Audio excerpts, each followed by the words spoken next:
El pueblo muisca de Colombia para saludar en las mañanas dice Choguisúa.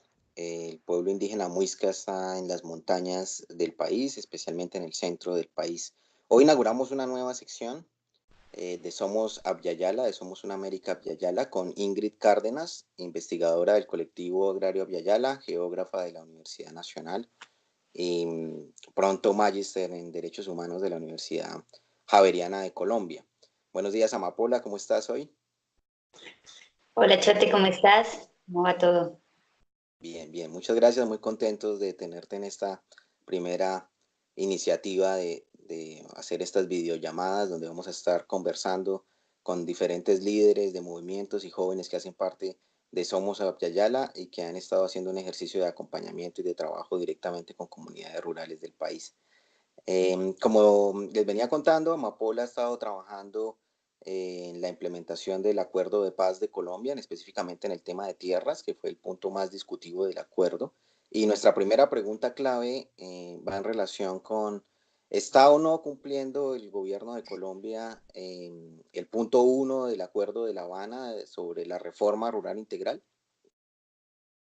Bueno, frente a eso, bueno, el punto uno es uno de los más complejos y que más demoró también en estructurarse en la negociación del Acuerdo de La Habana, pero yo voy a hablar específicamente de la formalización de la tierra. O sea, en el acuerdo que se firmó en noviembre del 2016, se quedó un compromiso de la formalización de 7 millones de hectáreas y de un fondo de tierra para un fondo de tierras y 3 millones de esas tierras iban a ser para comunidades campesinas y pueblos indígenas y comunidades afro.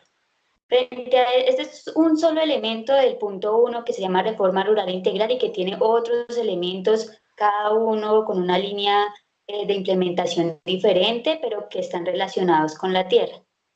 Este acápite solo habla de la formalización. Digamos que para hacer inversión rural es muy importante la formalización de la tierra. Entonces se planteó que en Colombia hay un alto índice de informalidad de la tierra, de negocios jurídicos relacionados con la tierra que no están registrados.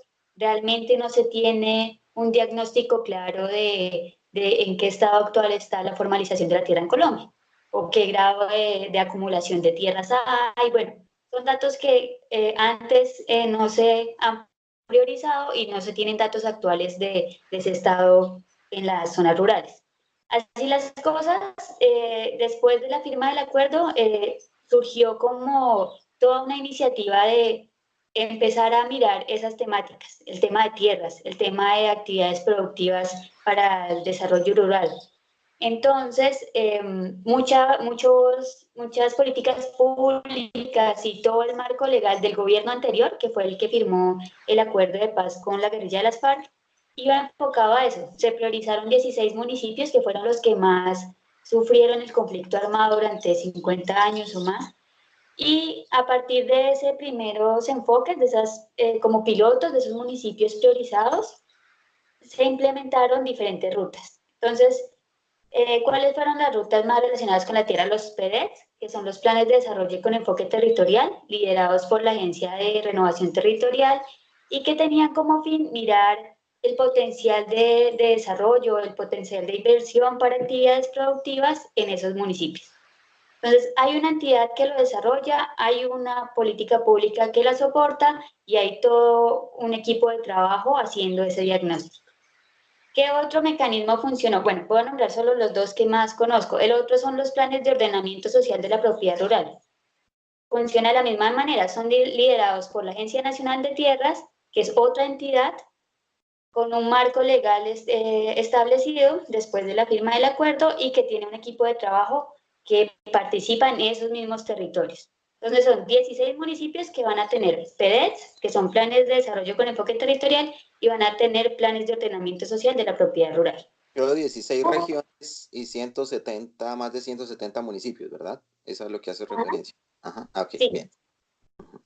Sin embargo, uno tiene la finalidad de mirar el tema de desarrollo y de inversión para procesos productivos y el otro el de formalización de la tierra. Se complementan, o sea, tú no puedes invertir en proyectos productivos si la gente no tiene propiedad de la tierra. Tú no puedes invertir en una tierra que no es de nadie. o aparentemente no es de nadie, ¿no? O es del Estado o no está legalizada y registrada ante las instituciones del Estado. ¿Qué pasa con esto? Entonces, digamos que el avance que se hizo después del acuerdo en el gobierno anterior fue hacer los diagnósticos, hacer esos planes. Ya se ha avanzado en varios municipios sobre estos diagnósticos actualizados, todo el equipo de trabajo hizo como una recopilación de información, unos diagnósticos, pero en el gobierno actual pues ha quedado en eso. O sea, al momento tenemos es un desarrollo de papel, una formalización de papel, un diagnóstico, tenemos todos los diagnósticos, tenemos todos los planes, digamos que Colombia es experto en hacer planes. Entonces tenemos un montón de papeleos, de diagnósticos, de planes de los mismos municipios, pero no se ha avanzado en, como tal a la implementación. Ujú, Estamos en el papel todavía. Y para que haya una implementación, primero tiene que haber voluntad política, inversión y todo un plan estratégico y una política pública y un marco legal que siga impulsando esa implementación. ujú. Así las cosas a tu pregunta de si el Estado colombiano está cumpliendo con este acuerdo, entonces yo podría responder que en el gobierno actual no se está impulsando la implementación de este punto. Ujú. ¿Cuál es el problema ahí? Bueno, hay varios problemas, pero uno de ellos es que la gente ya quedó con falsas, o sea, quedó ilusionada, se le generaron falsas expectativas para algo que tal vez no se va a cumplir porque no hay voluntad política, porque no hay dinero para invertir en estas iniciativas. Igual es como un trabajo, como es un trabajo que nunca se ha hecho, es un trabajo costoso. Ujú, Digamos que para la formalización de la tierra sería muy sencillo si las instituciones colombianas previamente hubieran tenido un trabajo consolidado de recopilación de información. ¿A qué me refiero con esto? Si previamente catastro, registro, el IGAC, sus bases de datos frente a la zona rural estuvieran actualizadas, realmente sería un trabajo que sería más fácil abordarlo, tramitarlo en los territorios. Pero como esa información no está, previamente no estaba, entonces hacer todo un levantamiento, así sea de un municipio, no hablemos de las 16 zonas, sino de un solo municipio, es una inversión muy costosa. ujú. Porque como es desde ceros empezar a mirar información de límites, información de negocios sociojurídicos sobre la tierra. Ahí en Colombia la informalidad de los negocios sociojurídicos de la tierra son muchos. Tú puedes comprar o la gente históricamente ha comprado la tierra con compraventas, con negocios de voz a voz, o sea, la informalidad de la tierra acá es impresionante y hay un montón de modalidades. Entonces, pues como abordar este tema requiere realmente un equipo de trabajo bien consolidado y una inversión económica fuerte que el gobierno actual no, pues no pretende invertir, digámoslo en ese sentido. Ujú. Hay un debate a nivel internacional con la Declaración de los Derechos del Campesinado y la apuesta de un reconocimiento profundo del campesinado como sujeto social y político, y que en Colombia también tiene sus repercusiones. Em, yo conozco que has estado trabajando específicamente en zonas donde la formalización de la tierra de la que hablas del punto uno tiene que ver también con un debate que es histórico en el país, que tiene que ver con la posibilidad de que los campesinos estén en zonas reconocidas como de conservación ecológica por la ley y que ha tenido dificultades para poder acceder. Ese campesinado ha tenido dificultades para poder acceder a tierras, ha estado viviendo en estas zonas de frontera ecológica. ¿Cuáles son podrías darnos un ejemplo concreto de los que has venido trabajando, como esos conflictos que hay entre la implementación, el acceso a tierra que quieren los campesinos, que el acuerdo de paz respalda ese acceso a tierras, pero también un poco la respuesta desde el Estado a esa demanda por acceso a tierra en esas zonas de conservación ecológica que tienen que ver con la implementación del Acuerdo de La Habana? Bueno, el tema de las áreas de protección es un poco más complejo, o sea, súmale a los negocios informales y a que la gente no tiene tierra, que la distribución territorial no ha sido ordenada. Entonces, bueno, Colombia es como una mezcla de muchas Colombias chiquitas. No es lo mismo el problema de tierras en el Valle del Cauca que el problema de tierras en el Meta, que el problema de tierras en la costa. O sea, acá, si nos vamos a microfocalizar esos lugares, pues encontramos unas dinámicas, unos procesos de colonización diferentes, unas comunidades diferentes, y asimismo se va complejizando el proceso de formalización de la tierra o el proceso de ordenamiento.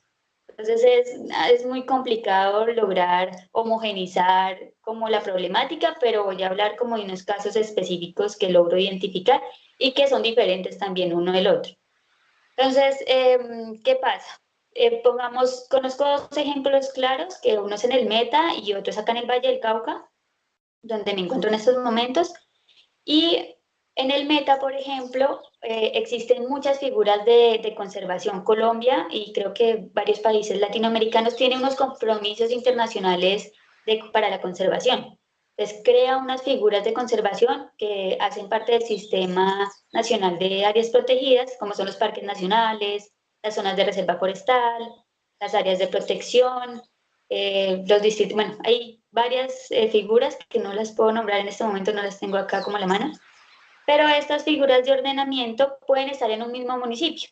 Digamos que acá la división político-administrativa está en Colombia, como figura menor están los departamentos y más pequeños están los municipios. Digamos que la unidad a la que voy a hacer referencia es el municipio, que es una parte muy local de la Gran Colombia, ¿no?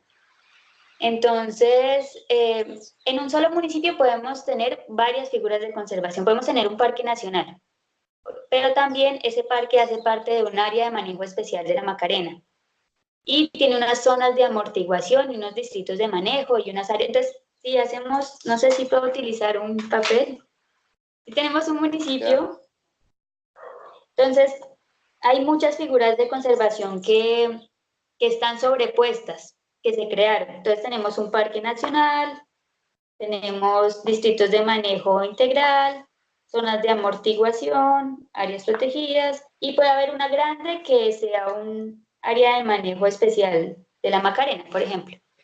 Todo eso sobrepuesto en un mismo territorio. Así las cosas, se diría que en términos ambientales es estratégico porque la finalidad del uso del suelo está dado como a la conservación y digamos que sus fines misionales son interesantes porque es importante conservar los sistemas pues, ecológicos y de interés ecológico. Pero lo que no se tuvo en cuenta es que en la época del conflicto o hacia los años 50 o antes de que se crearan las áreas protegidas, ya vivía gente ahí o ya había gente colonizando o durante los años de la violencia, el desplazamiento y todas las dinámicas que tuvo el conflicto armado generaron que esas zonas fueran colonizadas por comunidades campesinas, por comunidades afro o comunidades indígenas. Digamos que aquí los indígenas es un caso diferente porque ellos están reconocidos, son sujetos de derecho ante la Constitución del 91 y tienen otra como ruta de atención y un reconocimiento de sus derechos aquí, que se cumplen o no es otra discusión, pero hay un reconocimiento. ¿Qué pasa con el campesino? Tú hablabas de que internacionalmente se ha avanzado como en un reconocimiento del campesino como sujeto de derechos, pero en la práctica como tal, actualmente no existe en Colombia el documento que diga el campesino es reconocido como sujeto de derechos. Digamos que está todavía en el debate, pero no hay como un marco legal o una política pública que reconozca al campesino como sujeto de derechos. Así las cosas en las áreas protegidas, en términos de propiedad de tierra, el campesino que vive en áreas protegidas no es dueño de su tierra, porque la tierra es del Estado y es de parques nacionales en este caso. Entonces, esa tierra, lo que se dice desde el Estado es no se puede, pues es inembargable, imprescriptible, y otra palabra que no la recuerdo. Y esto lo que quiere decir es que no se puede vender, no se puede, y tiene unos usos específicos. Entonces, el Inalienable. Estado, Ujú. inalienable, gracias. Entonces, tiene una protección constitucional que pues el campesino como tal no puede competir contra esos derechos que ya tienen las áreas protegidas. Pero existen otras figuras, por ejemplo, las zonas de reserva forestal, que eso sí ya sea un poco más acá hacia el valle. Entonces, las zonas de reserva forestal no tienen una protección tan rígida, tan estructurada como los parques nacionales. Digamos que los parques sí tienen toda una institución que está a cargo de esas áreas, todo un marco, un plan de manejo, un marco de uso del suelo, bueno, toda una estructura. Las zonas de reserva campesina, esa estructura está un poco más difusa, porque su finalidad fue proteger, ser zonas de amortiguación de la cordillera. Entonces, ¿qué se dijo? El planteamiento es bien interesante de la creación porque se dice, bueno, las zonas altas de la cordillera son las que proveen agua y son los páramos y son las zonas, las fuentes hídricas. Entonces, creemos una figura de protección que se llaman zonas de reserva forestal que amortiguen esas zonas. Entonces, en términos de para qué se creó, realmente tiene mucho sentido y yo como me reconozco como ecologista, entonces sí creo que es como un fin interesante. El problema es hacer el fin desde el escritorio. Entonces yo creo la figura, miro el mapa, hago la línea y digo, esta parte tiene que hacerse para zonas de reserva forestal y su uso tiene que ser para conservación. Pero ¿qué pasa? Como no vamos a lo local, como no vamos a lo micro, entonces sucede lo mismo. Muchas poblaciones están ubicadas en esta zona de ladera de la cordillera, viven ahí hace un montón de años y pues no tienen tampoco propiedad de la tierra. Han hecho negocios jurídicos informales, muchos han registrado, pero como es una figura tan difusa hasta hoy, que ya estamos en un escenario de posacuerdos, que surgen estas otras problemáticas. Porque antes, ¿qué pasaba? Como en esas zonas había conflicto, pues el problema único era el conflicto y la única inversión era atacar e invertir en la guerra y bueno, entonces, ahora ya, digamos que con el acuerdo de paz surgen esas otras problemáticas. Entonces la gente dice, bueno, ya que tenemos un escenario de paz, entonces queremos hacer inversión, pero para hacer inversión necesitamos tierra, pero para tener tierras, ahora me están diciendo que estoy en ley segunda y que no puedo tener tierra o que tengo que hacer cierto proceso. Entonces, el problema acá es que se crean las figuras sin tener en cuenta lo local. Entonces, como que le ponen las figuras de conservación a la gente encima. La gente ni siquiera, de hecho, si tú vas, ni siquiera ves hasta qué punto tú estás en una zona, en un área protegida y hasta qué punto no, porque ni siquiera la delimitación espacial está. Ujú. Entonces, tú podrías perfectamente comprar una finca y del río para allá ya es parque, pero tú no logras identificar. Hay unas que son con límites geográficos, el río, la cuenca, la cuchilla, pero hay otros que no, que son líneas rectas, o sea, son figuras que se han creado desde un escritorio, donde la gente hace con imágenes satelitales una delimitación interesante, pero que a la final es de papel, no está en el territorio. ¿Qué pasa con la formalización de la tierra en estas zonas? Digamos que los parques sí están como establecido que no pueden ser tituladas, o sea, no puede ser propiedad privada de nadie.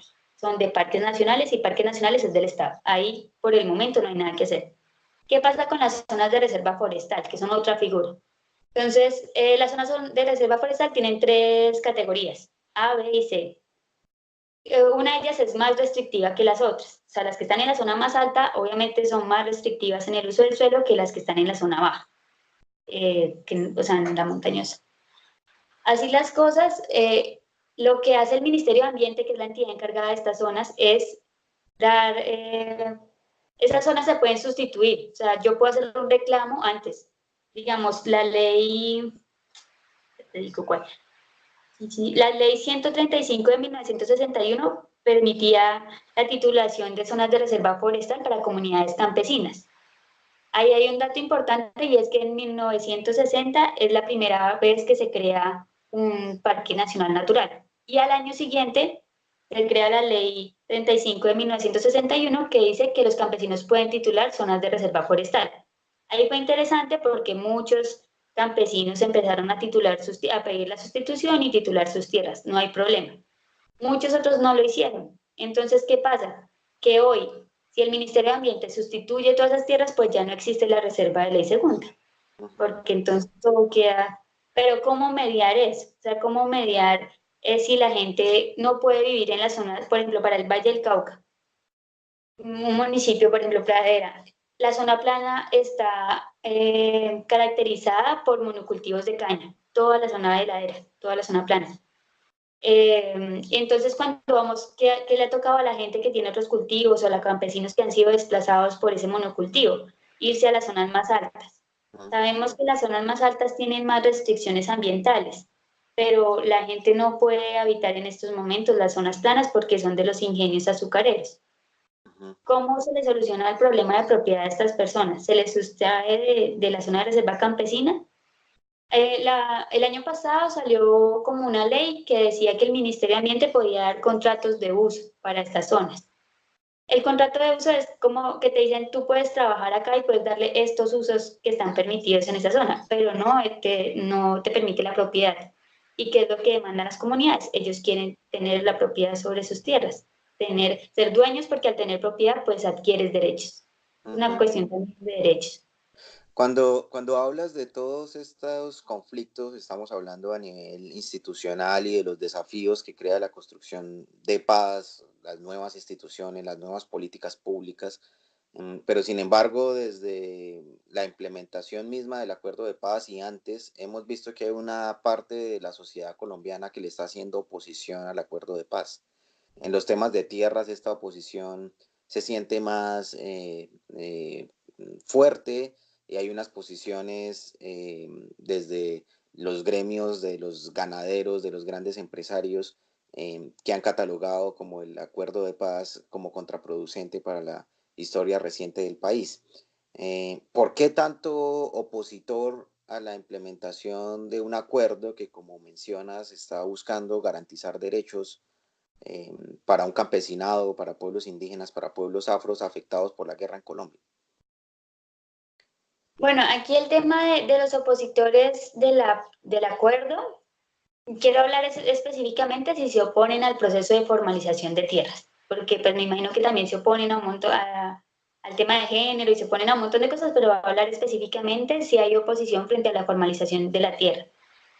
Yo considero que como tal no es oposición a la formalización de la tierra, porque la formalización de la tierra es ventajosa también para los opositores de la paz, digamos. O sea, el problema no es la formalización y yo creo que la posición de ellos no va en contra de la formalización, sino de a quién le vamos a formalizar.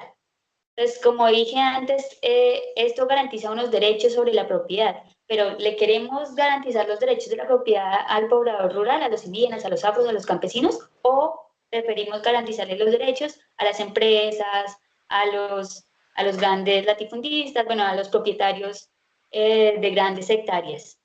Entonces, yo creo que ellos quieren modificar, o sea, la posición va no tanto a la formalización per se, sino a quién le vamos a formalizar.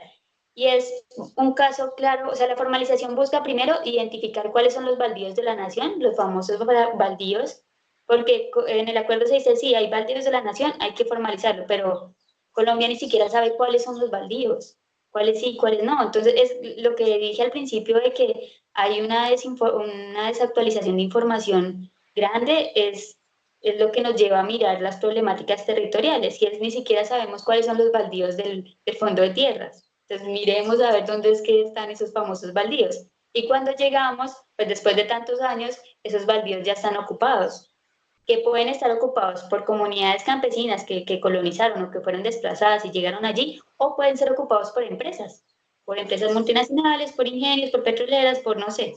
O sea, el baldío puede llegar cualquiera. Ujú. Entonces, ¿a quién nos conviene más titularle? ¿A la petrolera o a la empresa grande o a la multinacional o al pequeño campesino que llegó acá desplazado? Yo creo que la discusión va un poco en el a quién le formalizamos y no en el proceso de formalización, porque el formalizar es rentable. Cuando formalizas se pagan impuestos, cuando formalizas tú le puedes comprar con facilidad y tus negocios van a ser legales. Entonces, realmente conviene si le formalizan y yo después llego, le formalizamos a campesinos o indígenas. Bueno, indígenas tienen más protección, ¿no? Y yo puedo llegar a comprar las tierras y ahora como están formalizadas, pues es un negocio legal. Que se las puedo pagar mal, se las puedo pagar mal, pero el papel me dice que lo compré legalmente y no tengo Ujú. después que justificar cómo accedí a las tierras o si fue dudosa la manera en que yo accedí a ellas. Entonces, yo creo que los que se oponen a este proceso de formalización se oponen a los sujetos de ordenamiento, que en este caso tienen unas características. sujeto de ordenamiento es la persona sin tierra, el campesino sin tierra o el poblador rural sin tierra, que tiene menos de una UAF, que tiene unas características establecidas, pero no le queremos formalizar a él. Entonces, por eso es que yo creo que va hacia allá va el proceso de oposición. Ujú. Es bien interesante y nuestra cuarta pregunta tiene que ver precisamente con que vemos que en varios de los conflictos, en el Abya Yala, de los conflictos por acceso a tierras, vemos movilizaciones permanentes en varios países del campesinado, de pueblos indígenas, de pueblos afrocolombianos, que están buscando la reivindicación del acceso a tierras. En esa perspectiva, y has mencionado en algunos momentos cuáles son las peticiones o las intenciones, las perspectivas de las comunidades, pero en este caso en Colombia, en el caso específico de la formalización, ¿qué quieren entonces las comunidades? ¿Qué están exigiendo en el marco del acuerdo de paz y de la implementación del punto uno del acuerdo? Ok. Bueno, yo como tal no voy a hablar por las comunidades campesinas o los pueblos indígenas o las comunidades afro porque pues no pertenezco a ninguno de estos grupos. Sin embargo, desde mi proceso de investigación sí he logrado evidenciar que sus demandas frente a la propiedad y a la formalización de la tierra es porque le genera como una propiedad, como un derecho sobre eso. Bueno, las comunidades tienen una relación muy fuerte con la tierra, ¿no? Por procesos, porque es una cosa cultural, es una cuestión económica, social, todo su entorno y su, no sé, como su, ay, bueno, su estructura está en torno a la tierra, su relación está en torno a la tierra para La los pueblos cosmovisión en indígenas. algunos pueblos. Ujú. Ajá, entonces la tierra es muy importante para ellos por su relación con la misma. ¿Qué pasa? Que al no tener la propiedad, que al no tenerla, se sienten súper inseguros, que en cualquier momento los pueden sacar, que en cualquier momento se los pueden quitar. O sea, el hecho como la demanda en torno a al proceso de tierras y la demanda de tierras es que queremos tener nuestra tierra. Como las personas en la ciudad cuando tienen un apartamento, es como tener lo propio. Y ya tú lo propio lo pintas o lo vendes o te quedas con él, pero es lo tuyo y te garantiza unos derechos frente a, volvemos al tema de derechos, es una cuestión también de que te garantiza unos derechos sobre mi propiedad privada. En este caso, para las comunidades, si tienen territorios colectivos como los resguardos indígenas, para los campesinos las zonas de reserva campesina o los territorios colectivos de las comunidades afro, generan unos derechos sobre ese territorio. O sea, yo decido sobre ese territorio. ¿Qué pasa cuando tú no lo tienes? Pues que tú no tienes poder de decisión sobre ello.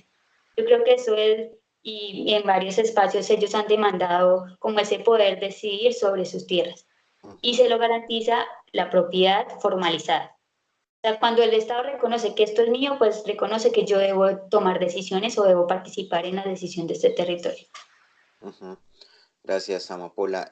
Nuestra quinta pregunta, las noticias que están girando ahora en Colombia en relación con las comunidades, los pueblos indígenas, los conflictos de tierra, la respuesta del gobierno tienen que ver con un proceso que se ha denominado la Minga, que específicamente en el suroccidente del país está reuniendo a pueblos indígenas y a campesinado. ¿Qué es eso de la Minga y qué está pasando, Amapola, en Colombia? Bueno, la Minga, que en este momento se encuentra en paro aquí en Colombia, ellos lo que han hecho es exigir que el presidente actual, el presidente Duque, haga presencia para escuchar sus demandas. A ellos se les ha incumplido, acuerdos anteriores no han sido cumplidos, aún el tema del conflicto es muy fuerte, han matado muchos líderes sociales, entonces la situación se vuelve tan densa en términos de orden público, de seguridad, de incumplimientos, no tienen garantías de ningún tipo. Entonces ellos demandan la presencia del Estado y en este caso del presidente, el cual no llevan, ya deben cumplir más de 15 días en paro y no han sido escuchados como tal por el presidente. Entonces ellos siguen haciendo como este llamado a que sean escuchados y que por favor se sienten a negociar con ellos, a mirar el tema de los líderes asesinados, a mirar el tema del incumplimiento de acuerdos previos, a mirar el tema de seguridad en su territorio y ellos exigen la implementación del acuerdo, porque también se les ha incumplido en eso. Ellos ven el potencial de este acuerdo de paz, más allá de que sea el acuerdo entre las FARC y el gobierno, es un acuerdo que garantiza unos derechos a las comunidades indígenas, campesinas y afro y a las personas rurales que sufrieron el conflicto armado. Entonces, para ellos, respaldar esa implementación es como asegurar sus derechos y su desarrollo y el acompañamiento en estos territorios que han sido como tan abandonados durante tantos años y tan estigmatizados por la violencia y bueno, toda la carga que trae consigo el conflicto armado. Ujú. Bueno, muchísimas gracias, Amapola. Vemos cómo Colombia sigue siendo un ejemplo que pasa en Latinoamérica de la necesidad de la reforma agraria, esa lucha reivindicativa por acceso a tierras que inició en el México de 1910, que lleva más de 100 años, hablando de estos temas de reparto de tierras, de acceso a tierras, de posibilidad de garantizar eh, formas de vida, planes de vida en los territorios. Muchas gracias por darnos esta perspectiva de lo complejo de lo que está pasando en Colombia. Sin embargo, antes de cerrar y sabiendo que después de los acuerdos de paz de Colombia se ha venido viendo como una fuerza desde los jóvenes que se ven como generación de paz, intentando pensarse o soñarse otro futuro para el país. Para cerrar rápidamente y sobre todo para la audiencia de Somos Abya-Yala, donde hay muchos jóvenes trabajando desde el norte, desde el sur de nuestro continente, ¿cuál es ese rol que están jugando los jóvenes? ¿Cuál es esa invitación que tú haces para los jóvenes que están haciendo parte de esa generación de paz en Colombia? Bueno, mi recomendación para los jóvenes sería que nos pensemos ya más en términos de implementación. Yo siento que si eres un joven investigador o un joven empresario, un joven desde todos los sectores, tenemos que empezarnos primero en cómo implementar ese avance que ya se hizo en el gobierno anterior. O sea, lo que yo dije antes de ya existen los diagnósticos, yo no necesito volver a hacer un diagnóstico. Si yo soy investigadora, no necesito volver a hacer todo el contexto y todo el diagnóstico del lugar porque ya hay un avance previo que se hizo. Entonces, ¿qué hacemos? No, no dejemos eso en el papel como siempre pasa y como pasa cada que se cambia un gobierno, y es que queda todo en el papel y la gente queda ilusionada en los territorios, se les crean falsas expectativas, se genera una acción con daño con estas intervenciones institucionales. Entonces, pensémonos primero en propuestas que vayan muy enfocadas a la acción sin daño para las comunidades y que sean en torno al hacer, al implementar. O sea, más allá del papel, la gente necesita cosas concretas, reales en el territorio. Entonces, los jóvenes, y si eres un joven empresario, si eres un joven investigador, buscar la manera de más allá de sacar diagnósticos y más allá de sacar planes, hacer actos concretos o sea, que sean reales, que sean visibles para la gente, porque realmente eso es lo que se necesita en las zonas rurales. Ok, muchísimas gracias, Amapola, por tu perspectivas, por tu conocimiento, por compartir con Somos Abya-Yala. Y esperamos que estas 5 preguntas claves nos ayuden a entender un poco de la complejidad del momento político de Colombia. Muchísimas gracias, que estés muy bien y disfruta tu día. Muy amable. Gracias. Bueno, muchas gracias también. Que estén muy bien. Chao. Chao.